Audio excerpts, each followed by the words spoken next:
There are moments in life when everything seems to resist you. The door you were sure would open slams shut. The person you trusted disappoints you. The plan you built falls apart without warning. In those moments, frustration rises, fear takes over, and the mind whispers, "Why me?" But what if the obstacle itself was the path? What if every challenge was not a punishment, but a teacher? 2,000 years ago, Marcus Aurelius wrote, "The impediment to action advances action. What stands in the way becomes the way." These words were not written from comfort, but from the tent of a war camp, surrounded by uncertainty and loss. They were the thoughts of a man who carried an empire on his shoulders, yet still chose calm over chaos. To live with such wisdom is to embrace one of life's deepest truths. You do not control what happens to you, but you always control how you respond. Acceptance does not mean surrender. It is not lying down before fate and saying, "Do what you will." Acceptance is the courage to look reality in the eye and say, "I see you as you are." It is an act of awareness, not weakness. When the Stoics spoke of acceptance, they meant harmony with nature, the understanding that life moves according to its own rhythm. You cannot demand the sea to be calm, but you can learn to sail through the waves. You cannot command others to be kind, but you can decide to act with dignity no matter what they do. Acceptance frees you from wasting energy fighting what you cannot change, so that you can focus entirely on what you can. Action is not always grand or dramatic. Often it is humble, one quiet decision at a time. When life feels overwhelming, you do not climb the mountain in one leap. You take one deliberate step, then another. Marcus Aurelius often reminded himself, "Do what is in front of you right now, with precision and with honor."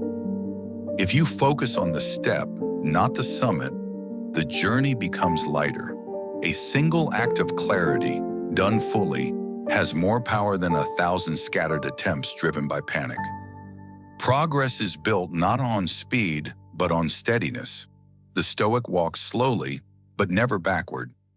Every obstacle carries two possibilities. It can crush you, or it can shape you. The Stoic chooses the latter. When Epictetus was enslaved, he did not let his chains define him. He said, "You may fetter my leg, but not my will." When Seneca was exiled, he used solitude to write works that still guide minds centuries later. When Marcus Aurelius faced betrayal, war, and plague, he used each trial as a reminder to practice patience, humility, and purpose. Your challenge, too, can become your forge. Rejection can teach resilience. Failure can sharpen wisdom. Loss can deepen compassion. The obstacle itself is neutral. It is the meaning you assign to it that determines whether you rise or fall. A free soul knows how to receive life's gifts without arrogance and how to let them go without despair.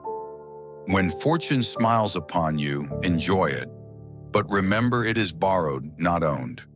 When life takes something away, grieve if you must, but do not curse the tide that once brought you gifts. Everything is temporary: success, failure, joy, sorrow. To hold too tightly to any of them is to invite suffering. Marcus wrote, "Accept the things to which fate binds you, and love the people with whom fate brings you together, but do so with all your heart." This is not detachment born of coldness, but love born of wisdom. It is knowing that what is real will not vanish when you let go of your grasp. In every storm, there is a center of calm.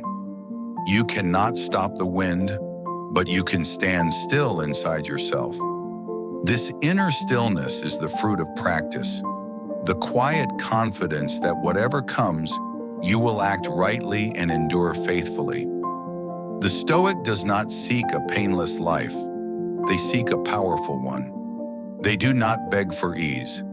They cultivate resilience. They trust that every hardship carries the seed of growth. So when obstacles rise, do not ask, "Why is this happening to me?" Ask instead, "What is this trying to teach me? What strength is being called forth in me right now?" To embrace and act is to become an artist of life, sculpting meaning from whatever material you are given. If you are given joy, create gratitude. If you are given pain, create understanding. If you are given nothing but uncertainty, create faith in your own capacity to adapt. Life will continue to test you. People will misunderstand you. Plans will fall apart.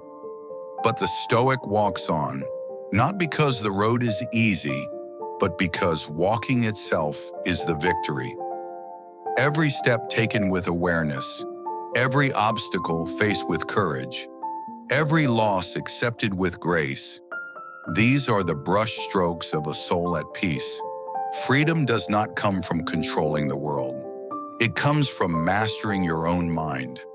When you stop fighting what you cannot change, you discover a new kind of power, the power to choose your inner state regardless of the outer storm.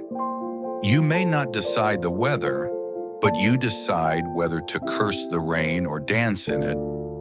You may not change others' opinions, but you decide whether to let their words disturb your peace. You may not erase the obstacle, but you can turn it into a stepping stone. That is the secret. What stands in the way becomes the way. When you live this way, you begin to smile. Not the naive smile of denial, but the calm smile of understanding. You have stopped expecting life to obey you. You have stopped demanding that every plan succeed. You have learned to trust that whatever comes, you will meet it with grace.